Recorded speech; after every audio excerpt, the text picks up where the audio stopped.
This podcast is produced by the Harwood Productions Podcast Network. To learn more about the network and to find more of our shows, visit us online at www.harwoodpodcast.com.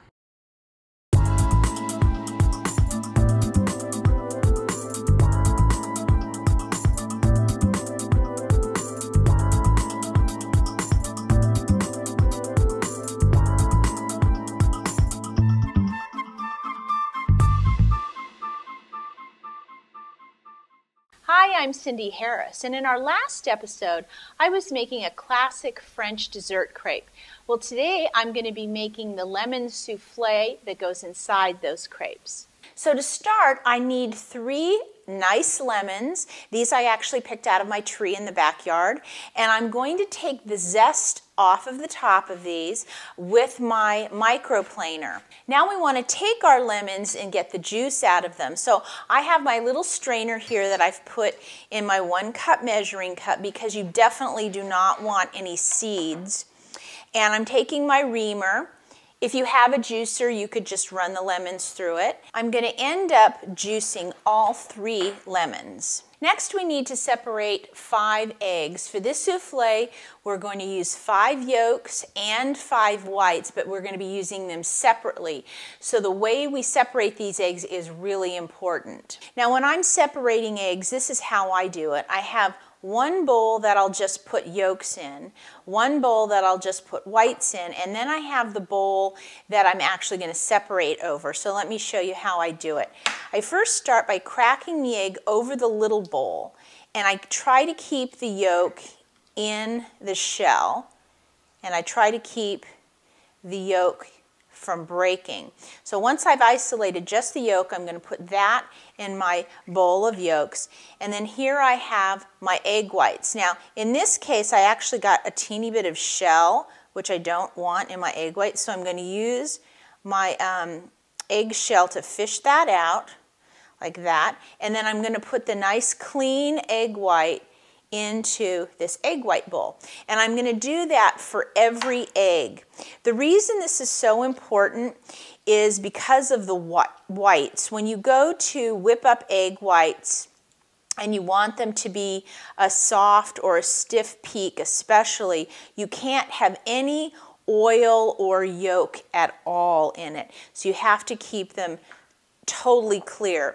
Now, one of the things about doing it this way is that if, for example, one of my yolks were to break, or like this one just broke, so you can see I have a little bit of yolk in this bowl, that won't fly. So I can just take this whole thing and throw it out. If I had done it over, say, this bowl, I would have to throw the whole bowl out. So in this case, I just need to get 1 more egg and separate it out.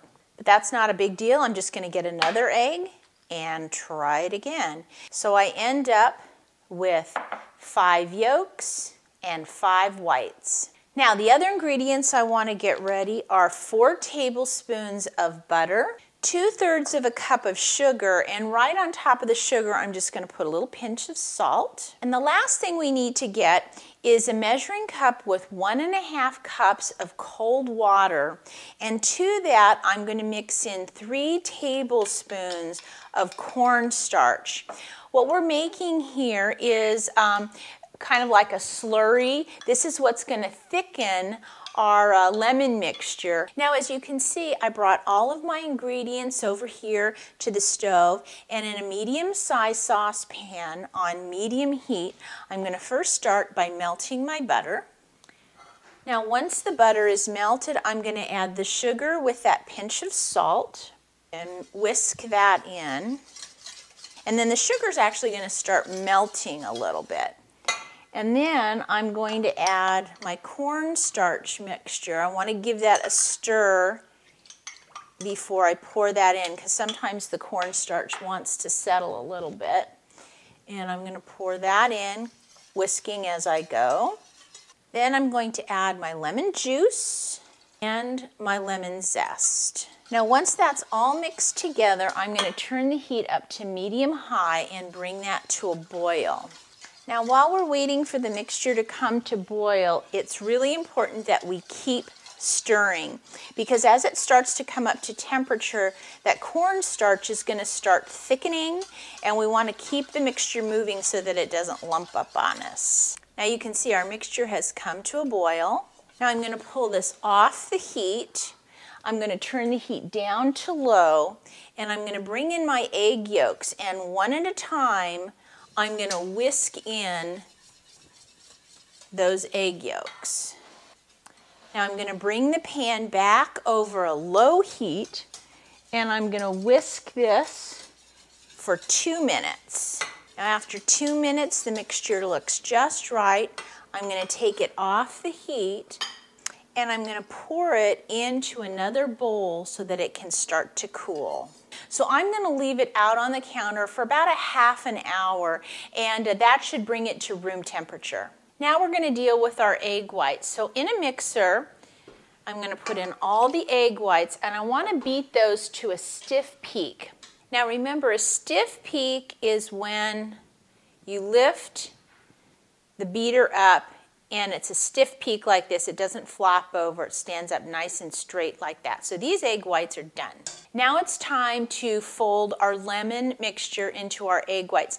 Now you do need to make sure that your lemon mixture is at room temperature, or even cold. If you had put it in the refrigerator, that's okay too. We just don't want it to be hot going into these egg whites.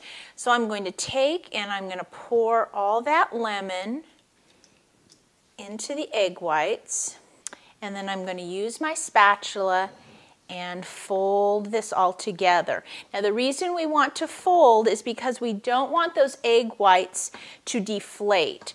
So remember, when we fold, we just kind of cut through with the spatula, let the mixture fall on top of itself, and just keep going until we see most of the white streaks out of the mixture. We want to see a nice, sort of an even coloration between the white of the egg whites and the yellow of the lemon mixture.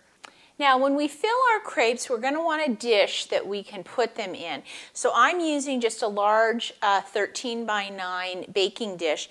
I'm taking a little bit of butter, and I'm going to butter the bottom of it real well. Now when I was making the crepes, I was using a 10-inch nonstick pan, so I ended up getting 6 crepes out of that recipe. If you were using a much smaller pan, you would get a lot more crepes, obviously. But for this recipe, I think that a 10-inch pan makes a really nice size crepe for dessert.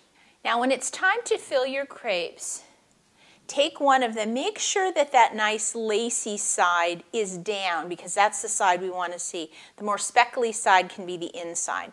Put that on our board. Get a couple, 2 or 3 actually will work, of this nice light souffle mixture right down the center of the crepe. And then I'm going to take this end, fold it on top. This one, fold it on top, and then I'm just going to roll that over so the seam side is down, and then I'll transfer this into my baking dish. Now the last thing I'm doing is I'm just going to take a little bit of sugar, and I'm going to sprinkle that on top of my crepes. Now in this pan I have all 6 crepes, and now it's time to bake them. Now I've preheated the oven to 400 degrees, and I'm going to take the pan with my 6 crepes in it, and I'm going to bake it for about 15 minutes. Now when these come out of the oven, you can see that souffle filling has just puffed up. It's so beautiful. We need to serve these right away. Now to serve this dessert, I just use a spatula, and I go in and grab the crepe by the side and just lift it right onto my plate. Then for a finishing touch, just a sprinkle of some powdered sugar.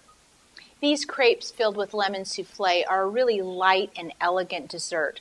If you'd like to give it a try at home, just go to our website and visit the Sweet World show notes, and I'll have the recipe there for you for part 1, which was the crepes, and part 2, which was the lemon souffle. And of course, if you have any questions, please send me an email. I'll see you next time.